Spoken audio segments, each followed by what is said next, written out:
CM Revanth Yadadri Lakshminarasimhaswamy వారి సాక్షిగా రైతు రుణమాఫీ మర్చారని, ఇచ్చిన మాట నిలబెట్టుకుంటారని అన్నారు భువనగిరి కాంగ్రెస్ అభ్యర్థి చామల కిరణ్ కుమార్ రెడ్డి. భువనగిరిలో నామినేషన్ అనంతరం ఆయన మీడియాతో మాట్లాడారు. బీఆర్ఎస్ బీజేపీలు ప్రజాపాలనపై ప్రజలను తప్పుతో పట్టిస్తున్నారని ఫైర్ అయ్యారు. విభజన హామీల కింద రాష్ట్రానికి రావాల్సిన నిధులు తీసుకొచ్చి అభివృద్ధి చేస్తారని మాట ఇచ్చారన్నారు చామల కిరణ్.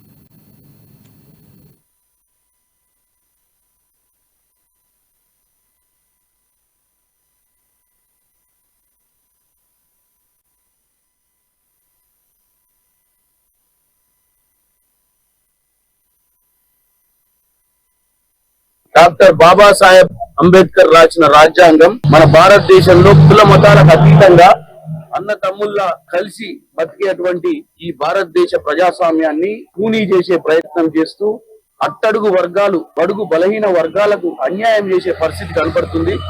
ఈ రోజు ఓట్లు వచ్చినాయని చెప్పి రకరకాల కార్యక్రమాలు, రకరకాల ముచ్చట్లు చెప్తుండు. 10 ఏళ్ల పాలన బీసీ జనగణన చేయకుండా బీసీల మీద చిత్తశుద్ధి లేదు. ఓన్లీ కాంగ్రెస్ పార్టీ ఈరోజు బీసీల గురించి మాట్లాడింది. మన పార్లమెంట్ లో రాహుల్ గాంధీ గారు ఇందాక శామ్యుల్ అన్న చెప్పినట్టు పేదోడి గురించి ఆలోచించేది కేవలం కాంగ్రెస్ పార్టీయే.